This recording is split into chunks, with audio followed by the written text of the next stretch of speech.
Maharashtra NDA के दो घटक दल शिवसेना शिंदे और एनसीपी अजीत पवार के बीच की लड़ाई इतनी बढ़ गई है कि मामला पुलिस तक पहुंच गया। जी हां, एनडीए में दरार पड़ चुकी है और अब ये दरार खुलकर सामने आ रही है। हर तरह से नुकसान सिर्फ किसे हो रहा है? बीजेपी को हो रहा है। अब चाहे आपसी लड़ाई हो या फिर इन दलों से जनता की नाराजगी हो, हर्जाना तो बीजेपी को ही सबसे ज्यादा भुगतना पड़ेगा। ये बात बीजेपी भी अच्छी तरह समझ चुकी है, फिर भी इन्हें साथ लेकर चलना बीजेपी की मजबूरी है। यानी कहा जा सकता है कि एनसीपी अजीत पवार और शिवसेना शिंदे दोनों ही दल बीजेपी के गले की हड्डी बन गए हैं। ना निगलते ही बन रहा है और ना ही उगलते। ये सब तो चल ही रहा है कि इसी बीच अब तो खुलकर सामने आ गया है कि एनडीए में खींचतान मची हुई है। आलम यह है कि एनडीए के घटक दल एक दूसरे के पोस्टर्स फाड़ रहे हैं। तो क्या है महाराष्ट्र में एनडीए का हाल? इसी पर हम अपनी स्पेशल रिपोर्ट में करेंगे चर्चा। नमस्कार, मैं हूं अंशिता। महाराष्ट्र में एनडीए की सरकार है, लेकिन दोबारा सत्ता में आ पाएगी या नहीं, यह बड़ा सवाल है। अब यह सवाल क्यों उठ रहा है, यही समझना जरूरी है। जानकार तो यह भी कह रहे हैं कि जिस तरह के हालात हैं, कहीं ऐसा ना हो कि तीनों दल अलग अलग ही चुनाव लड़े। अगर एक साथ लड़े भी तो कहीं चुनाव के नतीजे आने के बाद अलग ना हो जाए, क्योंकि तीनों दलों के बीच की खींचतान बढ़ती जा रही है और तीनों ही अलग अलग दिशा में भाग रहे हैं। तीनों ही अपनी लोकप्रियता के लिए भाग रहे हैं। तीनों ही जनता के बीच खुद को सबसे ज्यादा मजबूत दिखाने की होड़ में लगे हुए हैं और क्रेडिट वॉर तो चल ही रहा है। तो बीजेपी आलाकमान अब परेशान है कि सत्ता के लिए जिन दोनों दलों को अपने साथ लेकर आई थी, अब वही दो दल सत्ता पाने की राह में बीजेपी के रोड़ा अटका रहे हैं। तीनों ही दलों के बीच चल रहा पोस्टर विवाद तो पहले ही सुर्खियों में था और अब खबर आ रही है कि शिंदे गुट और अजीत पवार गुट भी आमने सामने आ गए हैं। दोनों के समर्थक जब आमने सामने आए और एक दूसरे को अब तो प्रचार भी नहीं करने दे रहे हैं। दोनों दलों के बीच की अब नाराजगी खुलकर सामने आ गई है।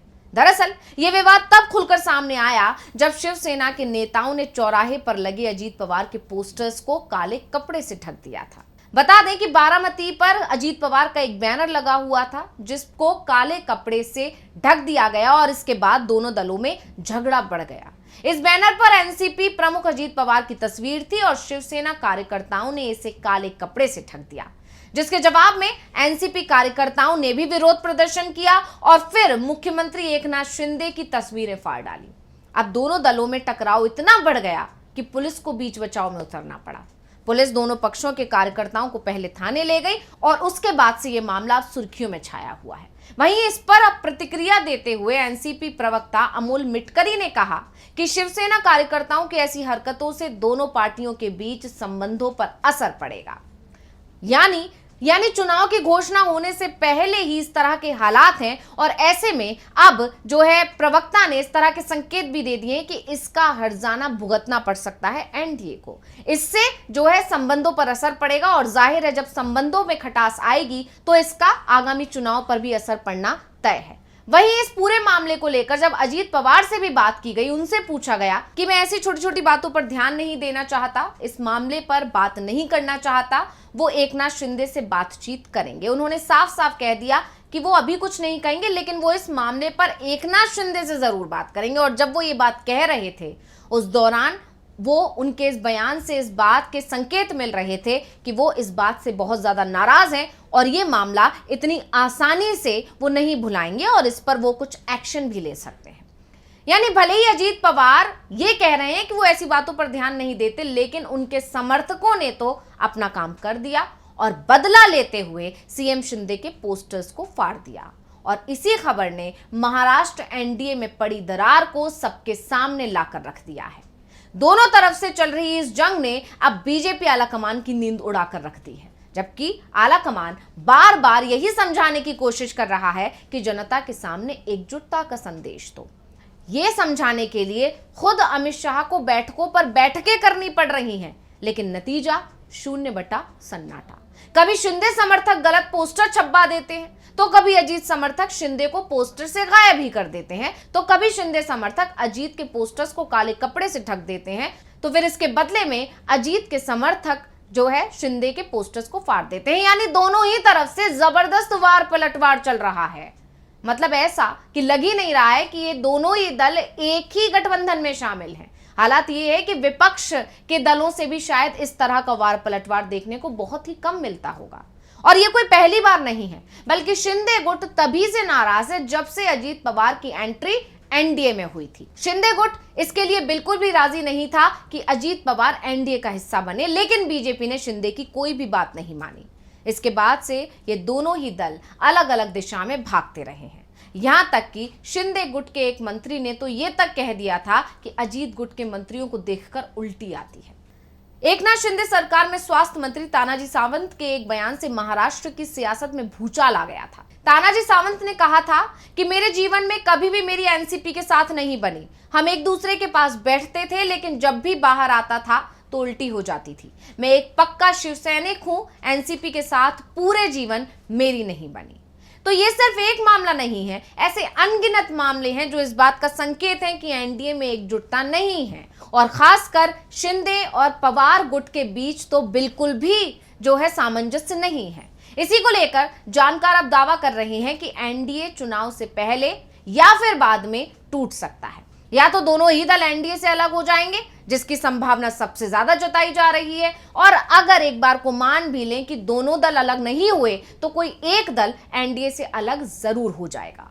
खासकर अजीत पवार के जाने की संभावना इस समय ज्यादा है, क्योंकि वो बार बार अपनी गलती भी मान रहे हैं कि उन्होंने गलती की शरद पवार से अलग होकर, उन्होंने गलती की अपनी पत्नी को अपनी बहन के खिलाफ उतारकर। इस तरह के तमाम बयान उनके आ रहे हैं, और इसी को देखकर ये माना जा रहा है कि वो शायद जो है एनडीए से अलग हो सकते हैं। और इस बात का अंदाजा इससे भी लगाया जा सकता है कि अजीत ने उन कार्यक्रमों से अब दूरी बनाना शुरू कर दिया है जिसमें शिंदे और देवेंद्र फडणवीस जा रहे हैं, या फिर शिंदे समर्थकों का अगर कोई कार्यक्रम होता है तो अजीत उससे दूरी बना लेते हैं, जिससे पता चलता है कि एनडीए में कुछ भी ठीक नहीं है और अजीत अपनी अलग राह तलाश रहे हैं। अब ये सब तो चल ही रहा है, इस सब के अलावा खबर यह भी है कि एनडीए में सीटों के बंटवारे पर भी पेच फंसा हुआ है। विधानसभा चुनावों से पहले बीजेपी के लिए गठबंधन साथियों एकनाथ शिंदे और अजीत पवार से डील करना काफी मुश्किल टास्क बन गया है। शिंदे और अजीत दोनों ही बीजेपी पर लगातार दबाव बना रहे हैं और अपनी मनचाही सीट्स चाह रहे हैं। अजीत पवार ने तो अमित शाह के सामने अपनी एक ख्वाहिश ही शेयर कर दी, बिहार की तरह उनको भी चुनाव बाद महाराष्ट्र का मुख्यमंत्री घोषित किया जाए, ऐसा उनका कहना है। कुछ दिन पहले दरअसल अजीत पवार ने हंसते हंसते एक बयान दिया था। उन्होंने कहा था कि अगर पता होता कि सीएम की कुर्सी मिलेगी तो एनसीपी के और विधायकों को भी साथ ले आता। यानी अजीत पवार जो है मुख्यमंत्री बनने के सपने देख रहे हैं अगर राज्य में एक बार फिर से एनडीए की सरकार आती है तो। हालांकि इसके चांसेस बहुत कम नजर आ रहे हैं, क्योंकि एनडीए में बीजेपी की तरफ से देवेंद्र फडणवीस को लगातार आगे किए जा रहा है, शिंदे अपने आप को आगे कर रहे हैं, वहीं अजीत पवार खुद को आगे कर रहे हैं। यानी चुनाव से पहले ही एनडीए में बिखराव है, विघटन है, सामंजस्य नहीं है। तो ऐसे में चुनाव के बाद की क्या स्थिति होगी, इसको लेकर तो बहुत सारे सवाल अभी से खड़े हो गए हैं। वहीं दूसरी तरफ जिस तरह के सर्वे आ रहे हैं, उन सर्वे से भी ये साफ है कि इस बार एनडीए की स्थिति मजबूत नहीं है, और शायद उन्हीं सर्वे के आधार पर ही शिंदे और अजीत पवार दोनों ही बीजेपी पर हावी होने की कोशिश कर रहे हैं, दबाव बनाने की कोशिश कर रहे हैं और ज्यादा से ज्यादा सीट्स अपने पाले में लाने की कोशिश कर रहे हैं। लेकिन फिलहाल जो स्थिति बनी हुई है वो एनडीए में बहुत ज्यादा विघटन है, बहुत ज्यादा विवाद है और खींचतान जो है बढ़ता जा रहा है, जिसका असर आगामी चुनाव पर पड़ना तय माना जा रहा है। तो इस रिपोर्ट को लेकर आपका क्या कहना है, हमें कमेंट करके अपनी राय जरूर दीजिएगा। इसी के साथ मुझे दीजिए इजाजत। देखते रहिए DV लाइव। नमस्कार।